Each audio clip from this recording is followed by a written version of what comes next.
Nose surgery, or rhinoplasty, is one of the most common plastic surgery procedures.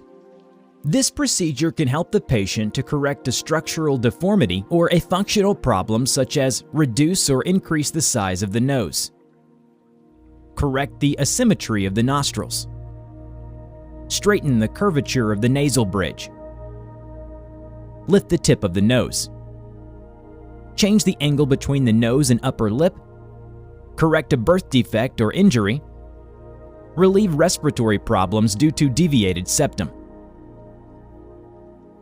People who wish to have this surgery must be over 15 years of age, since this procedure can only be performed after the nose has reached its full development. It is not advisable for pregnant or lactating women, nor for people with coagulation and cardiovascular problems. The surgical procedure can last from 2 to 4 hours approximately. For a correct evaluation of the patient, the nose will be photographed previous to the surgery in 8 different angles, and the appearance the nose will have after surgery will be shown in 3D. Before the open rhinoplasty, the surgeon will clean the area with an antiseptic solution to eliminate bacteria and prevent an infection of the surgical wound. After this, the anesthetic, which can be local or general, will be administered. If local anesthesia is chosen, the patient will be given a sedative by means of an injection into the nasal tissues, which will numb the nose and the surrounding areas. Here, the patient will remain awake but drowsy, with the help of a medicine that will be administered through an IV. If general anesthesia is chosen, it will be administered to the patient through an IV or via inhalation through the use of gases or vapors through a mask or breathing tube.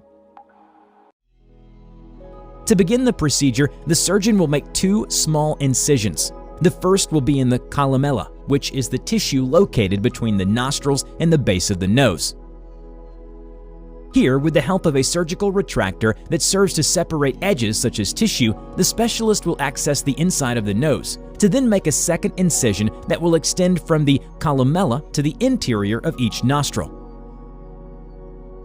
With surgical scissors, the doctor will carefully separate the skin along the columella by pulling it upwards. Using surgical scissors and a series of retractors, the physician will continue to very carefully remove the skin from the underlying cartilage, which is the cartilage that extends from the nasal bones to the septal portion.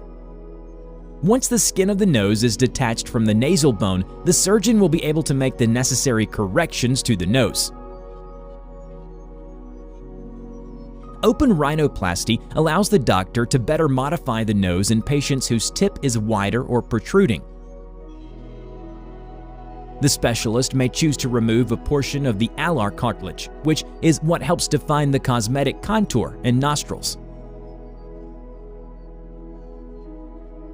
Likewise, the surgeon may choose to use sutures to direct or draw the alar cartilages inward in order to create a narrower tip or correct their position.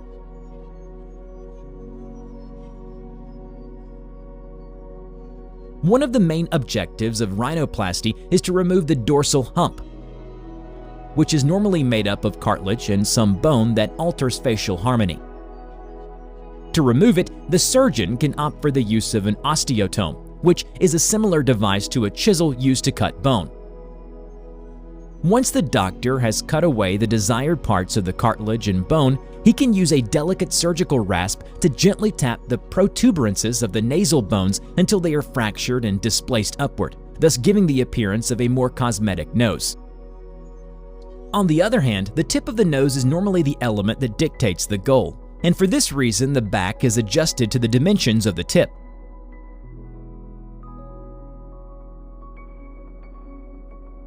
When the doctor has finished the nasal remodeling, the incisions inside the nose will normally be sutured with dissolvable sutures. That is, that the body is capable of absorbing without having to remove them.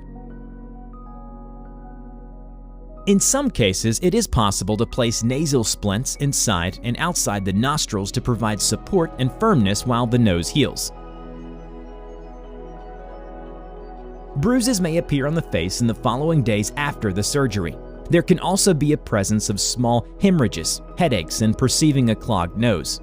These side effects are not worrisome and will disappear as the days go by. The stitches, bandages, and nasal splints should remain on for 5 to 7 days, depending on the doctor's indications. As the days go by, the inflammation of the nose will decrease, and after 30 days, it will look more uniform aesthetically. However, it is possible that the final results of rhinoplasty will be reflected up to a year after the procedure.